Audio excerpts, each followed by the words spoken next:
The supermarket was almost empty, the hum of refrigerators filling the silence. Daniel, a single dad, stood at the checkout with his cart of groceries, bread, milk, and a few treats for his little girl, Emma. Life had been hard since his wife passed away, but he kept going, always trying to give Emma the best.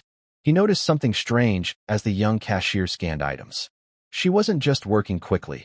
She kept glancing at the clock, her lips moving as if she were counting down the minutes. It wasn't the usual impatience of someone waiting for a shift to end. It was different, urgent, almost painful. "Are you okay?" Daniel asked softly, handing over a bag. The girl, no older than 19, gave a weak smile. "Yeah, I'm fine." But her eyes betrayed her. She kept looking back at the time like her life depended on it. Daniel hesitated, then gently pressed, "Why are you counting minutes?" The question seemed to break something inside her. She froze, her hands trembling, and for a moment, Daniel thought she might burst into tears. Finally, she whispered, "Because I have exactly 23 minutes left before the daycare closes. If I'm late, they'll lock the doors, and I won't be able to pick up my baby. They charge $20 for every 5 minutes after closing. I don't have it. I can't afford it. And if it happens again, they said they might report me." Daniel felt the words hit him like a punch to the chest. He knew that fear too well. The desperation of being a parent on your own, the constant battle of money, time, and responsibility. Emma was waiting at his neighbor's house that night, safe and sound. But this girl, she was barely holding her world together. She tried to keep her composure, but her voice cracked. "I can't lose my job, but I can't lose my baby either. So, I just count every minute."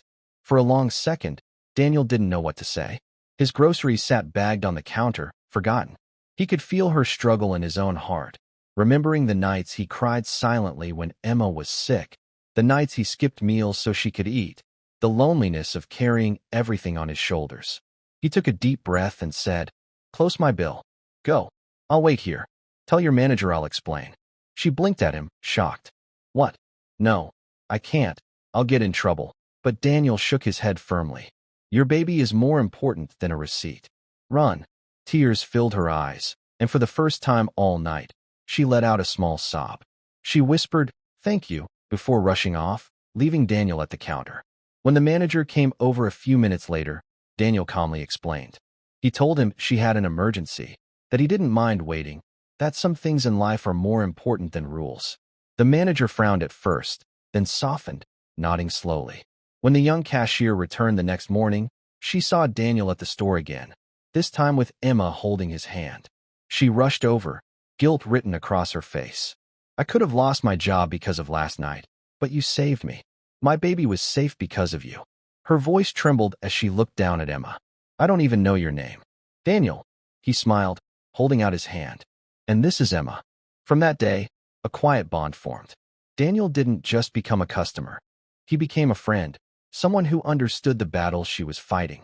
He even spoke to the manager, convincing him to be more flexible with her schedule, reminding him that behind every worker is a human being with a story.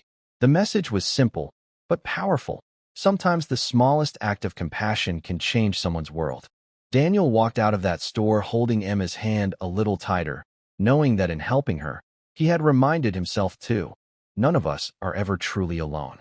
In a world where minutes can feel like mountains, kindness is what makes the weight bearable. And sometimes, asking a simple question, "Why?" can be the moment that saves a life.